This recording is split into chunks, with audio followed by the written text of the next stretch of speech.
بسم اللہ الرحمن الرحیم قل هو اللہ احد اللہ الصمد لم یلد ولم یولد ولم یکن له کفوا احد۔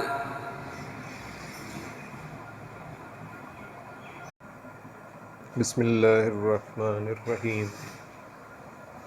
اے نبی صلی اللہ علیہ وآلہ وسلم، آپ فرما دیں کہ جس معبود برحق کی میں عبادت کرتا ہوں اللہ ہے، وہ ایک ہے۔ اللہ بے نیاز ہے، وہ نہ کسی کا باپ ہے اور نہ اس کے کوئی اولاد ہے اور نہ اس کا کوئی ہمسر ہے۔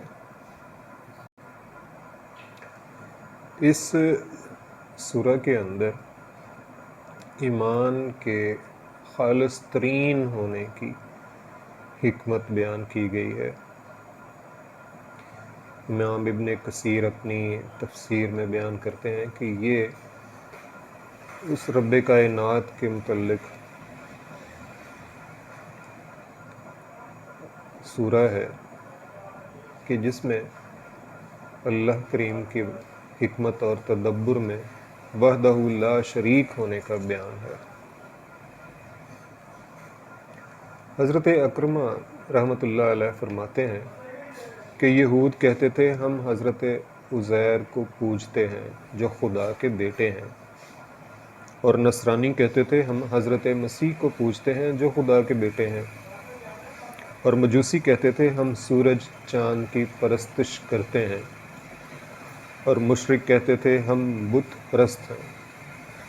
تو اللہ تعالیٰ نے یہ صورت اتاری کہ اے نبی صلی اللہ علیہ وآلہ وسلم، آپ فرما دیں کہ ہمارا معبود تو اللہ تعالیٰ ہے جو واحد ہے اور احد ہے، جس جیسا کوئی نہیں، جس کا کوئی وزیر نہیں، جس کا کوئی شریک نہیں، جس کا کوئی ہمسر نہیں، جس کا کوئی ہم جنس نہیں، جس کا برابر اور کوئی نہیں، جس کے سوا کسی میں الہی خصلت نہیں۔ اس لفظ کا اطلاق صرف اسی کی ذات پاک پر ہوتا ہے، اور وہ اپنی صفتوں میں اور اپنی حکمت برے کاموں میں یکتا اور بے نظیر ہے۔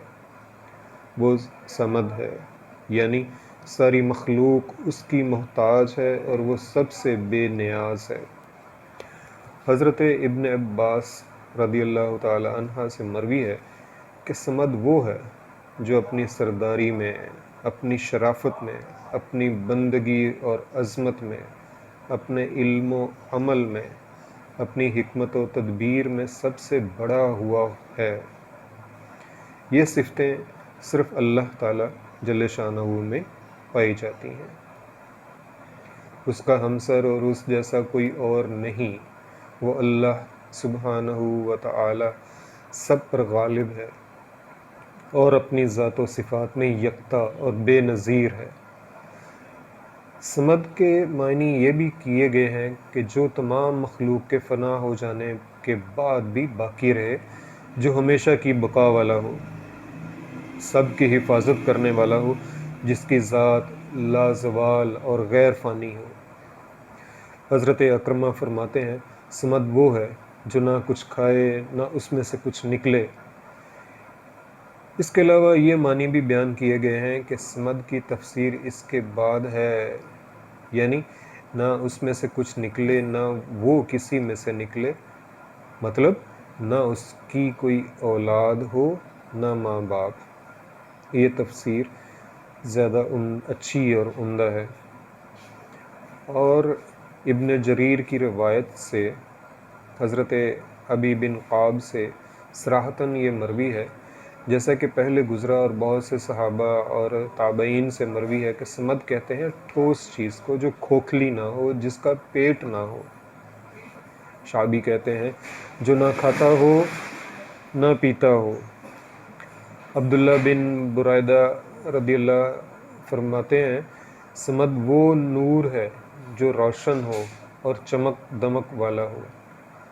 ایک مرفوع حدیث میں بھی ہے کہ صمد وہ ہے جس کا پیٹ نہ ہو، لیکن اس کا مرفوع ہونا ٹھیک نہیں، صحیح یہ ہے کہ یہ موقوف ہے۔ حافظ ابو القاسم طبرانی رحمۃ اللہ علیہ اپنی کتاب السنہ میں لفظ صمد کی تفسیر میں ان تمام اقوال وغیرہ کو وارد کر کے لکھتے ہیں کہ دراصل یہ سب سچے ہیں اور صحیح ہیں۔ کل صفتیں ہمارے رب عز و جل میں ہیں، اس کی طرف سب محتاج بھی ہیں، اور وہ سب سے بڑھ کر سردار اور سب سے بڑا ہے۔ اسے نہ پیٹ ہے، نہ وہ کھوکھلا ہے، نہ وہ کھائے نہ پیے، سب فانی ہیں اور وہ باقی ہے، وغیرہ وغیرہ۔ پھر فرمایا اس کی اولاد نہیں، نہ اس کے ماں باپ ہیں، نہ بیوی۔